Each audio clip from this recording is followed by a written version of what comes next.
बिस्मिल्लाहिर्रहमानिर्रहीम नहमदुहु व नसल्ली अला रसूलिहिल करीम।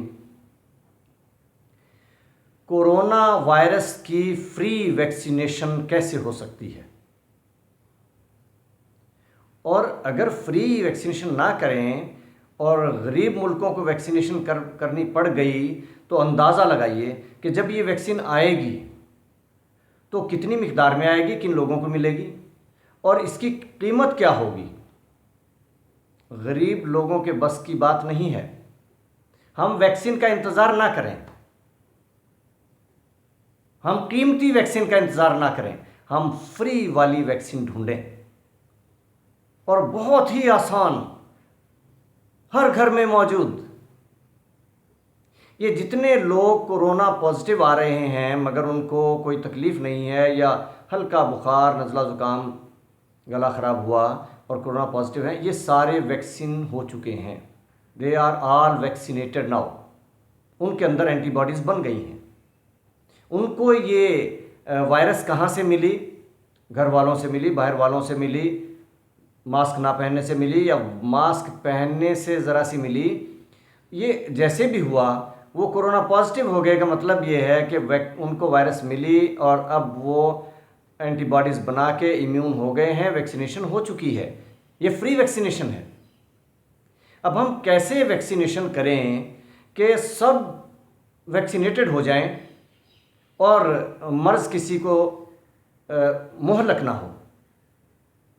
हमारी मेडिसिन में एक फार्मूला है,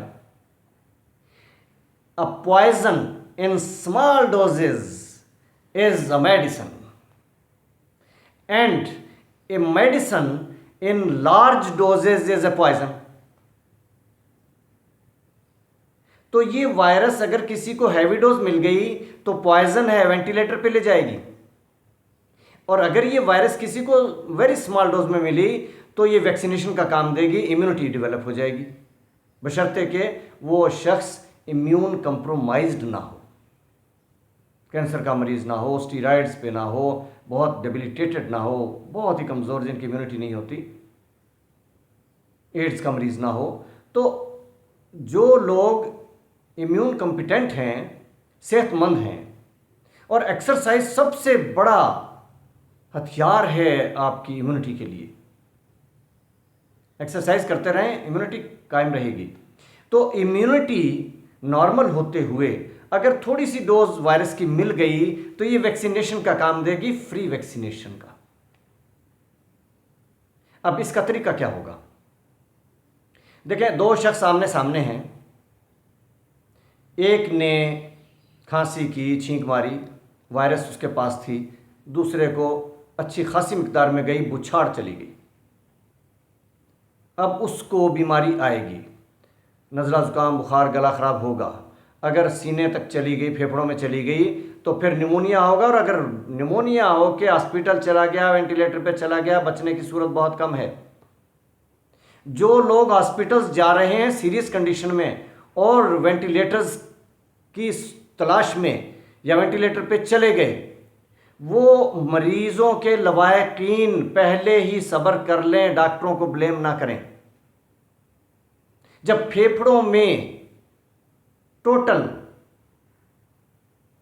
वो भर गए हैं उस एक्सुडेट से, वायरस की वजह से, या अंदर ब्लीडिंग भी हो गई है क्योंकि इसमें DIC होता है और ब्लीडिंग होती है, तो अगर फेफड़े जवाब दे चुके हैं, वेंटिलेटर से वापस नहीं आएंगे।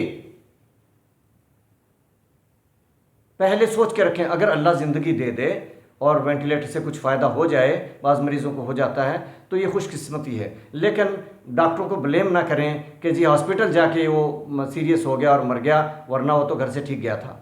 जब उसके सांस तंग हो गया, फेफड़े उसके इन्वॉल्व हो चुके हैं, तो आप उसके लिए एक अलार्म समझ लें।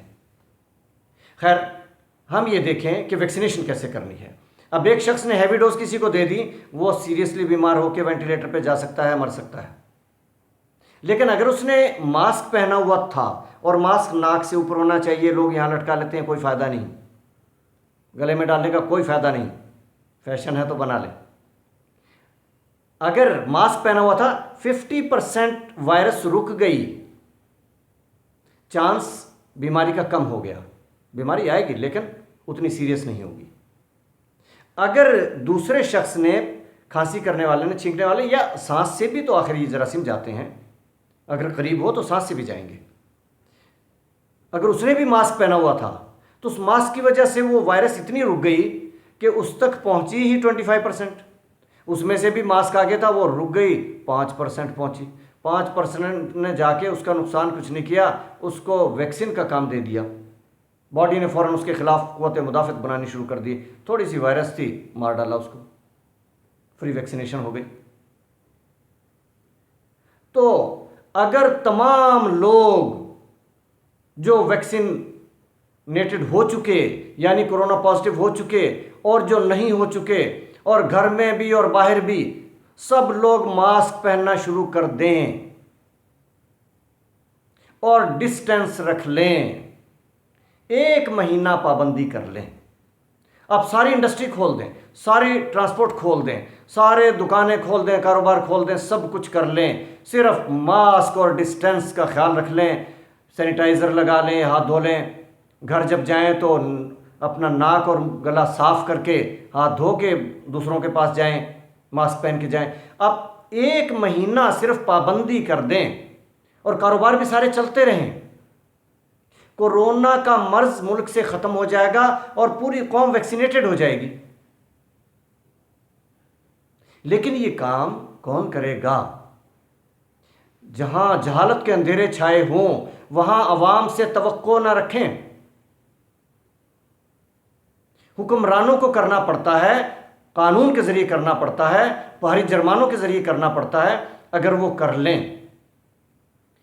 लेकिन अगर वो नहीं भी करते तो अपने मन में डूब कर पा जा सुरागे ज़िंदगी, तू अगर मेरा नहीं बनता ना बन, अपना तो बन। मास्क पहने, और जो शख्स के पास मास्क ना उसे तो 10 फुट दूर रहें, और मास्क पहने हुए लोगों से भी फासला रखें, घर में भी फासला रखें, ख़वातीन भी घर में मास्क पहने।